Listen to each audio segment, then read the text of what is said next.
So not only on Tuesday did we get the big bombshell news of the Russell Wilson deal where the Seattle Seahawks send Russell Wilson to the Denver Broncos in exchange for a bevy of draft picks and a few players, getting multiple first and second round picks, Noah Fant and Drew Lock, etc. That was a pretty big noteworthy item yesterday in the NFL. You also got the other major news to drop involving the quarterback position, and that is the news announcement that Aaron Rodgers will be coming back to the Green Bay Packers for the 2022 season. Last dance my ass, apparently. He's going to run it back again. And not only that, reportedly has agreed to a new, bigger than Mahomes, massive-ass contract extension. It's like 4 years, $200 million with reportedly $153 million guaranteed, which basically means it's a 3-year deal, which would take Aaron Rodgers into his age 41 season. And you know what? My first reaction as a Bears fan, maybe this runs counterintuitive to the rest of the dopey Bears fandom, but good. I'm glad Aaron Rodgers is back. I want to beat the best. In order to beat the best, you have to beat the best. And Aaron Rodgers and the Green Bay Packers have been the standard bearers in the NFC North for over a decade. I don't want to sit there and win by default. I want to see Justin Fields develop and become a franchise guy that can face Aaron Rodgers and beat fucking Aaron Rodgers. That's a championship mindset. That's what a competitor wants to do. If you'd rather take the easy way out and not have to face Aaron Rodgers because you just can't beat him, then you're a punk-ass puss. Period. Go yell at yourself in the fucking mirror. I'm glad he's back. Hell yeah, I'm glad he's back. Because it's also going to be fun watching him and the Packers fall short in the playoffs again. Like, look, Hall of Fame quarterbacks don't grow on fucking trees here. The Green Bay Packers and their fans, both the real lifetime ones and the ones that jumped on the bandwagon breaking foots along the way in the mid-90s when the Packers all of a sudden were good after decades of being the shits. And we know there are plenty of you out there. You know that you've been incredibly spoiled because you got 15 years of Brett Favre, now basically 15 years of Aaron Rodgers. That type of shit is unique. It doesn't happen. To be able to enjoy 3 decades of having a Hall of Fame quarterback, a position that so many other teams wish they could get right once. Your organization got right on a massive scale in back-to-back generations. That's crucial. That's tough. Now, you can talk about the fact they only won 2 Super Bowl titles in that 30-year stretch with 2 Hall of Fame quarterbacks. It's valid criticism. But the fact is they still won 2 championships in that 30-year stretch and have been able to enjoy high-level, elite-level quarterback play off and on for the vast majority of 3 decades. Wouldn't that be nice, huh? So it's really hard to move on from a guy like that, especially if you don't know that you have that next heir apparent in the wings. And clearly, with making this type of deal and move, the Packers are making some type of statement that they either don't have faith in Jordan Love, they realize they made a mistake in drafting Jordan Love, they don't think he could be the guy, or they're just fearful of like what the drop-off is going to be from an Aaron Rodgers to a Jordan Love, and they don't feel as well positioned to be able to absorb that heat and take the criticism. But they're going to get plenty of criticism anyways, and at this point they should. Because you traded up in that 2020 draft to move up a few spots to take Jordan Love, to then basically do nothing with him in 2 years, where he's going to sit at least another year and potentially 3 more.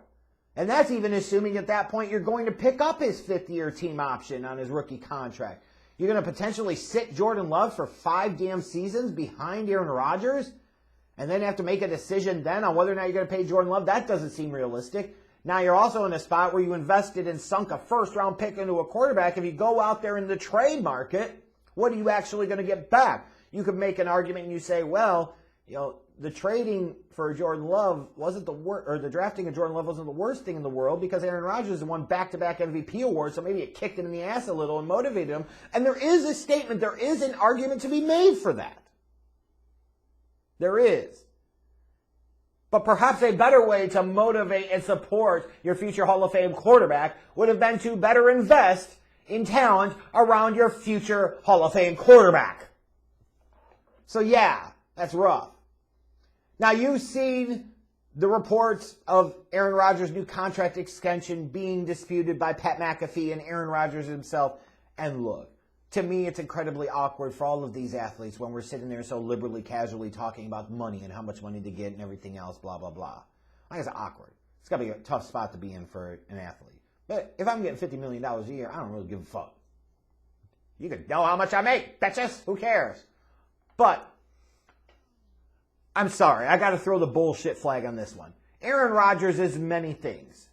A fucking stupid idiot in this respect, he is not. There is no way a 38-year-old Aaron Rodgers would agree to come back to the Green Bay Packers in 2022 and play on his old deal. There is no fucking way. Why would he undercut himself and eliminate any and all possible leverage that he had? That just makes no damn sense. He's not getting any younger.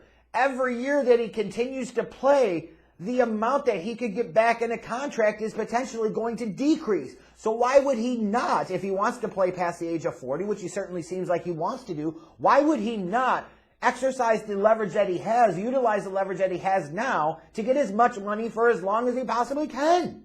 That makes no fucking sense. Why would he just capitulate to the Packers and agree to come back for the fuck all of it in 2022?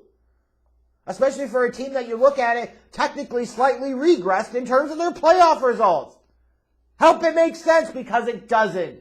So this whole, did he get a contract or not? The way it stands right now, unless I get other reports that say other things, bullshit. That dude got paid. He got that higher annual average value versus Mahomes. You goddamn right he did, because if he didn't and he agreed to come back to the Packers, I'd say, Aaron, what the fuck are you doing? Come on now.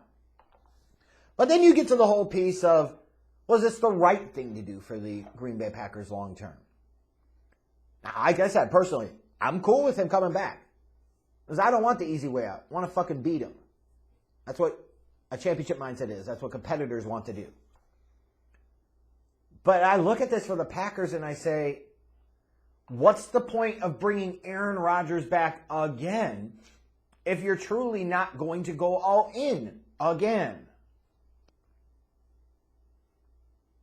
Like you could say, well, they're bringing Aaron Rodgers back. They're going to do some cap magic, get down some other places. They're going to tag Davante Adams and then try to figure out a long-term deal. They're going to run it back with those two for the next few years.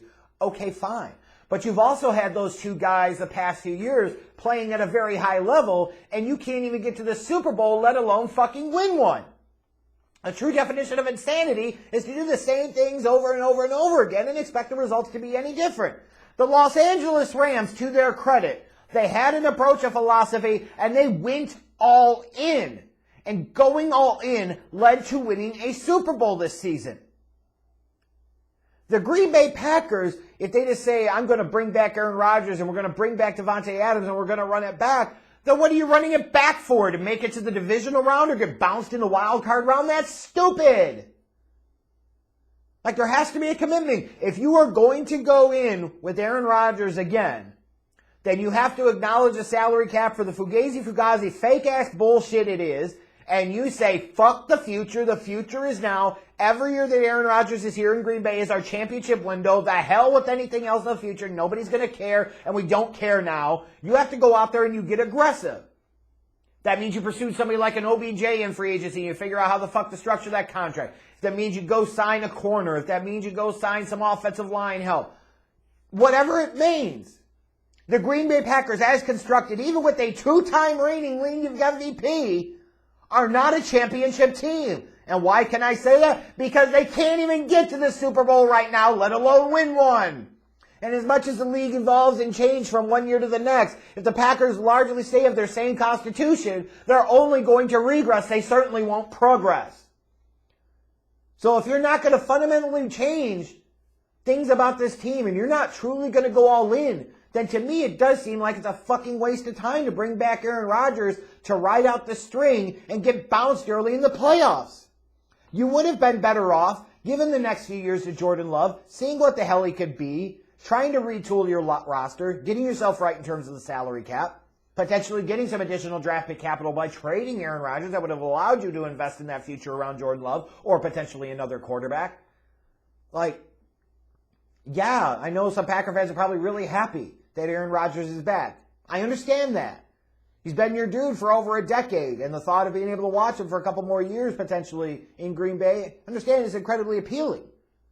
But if you remove the fandom for a second and you look at the bigger picture, if they're not going to change the way they operate, was bringing Aaron Rodgers back really the best move, the right move for the Green Bay Packers to make this offseason? And I would certainly argue, hell no.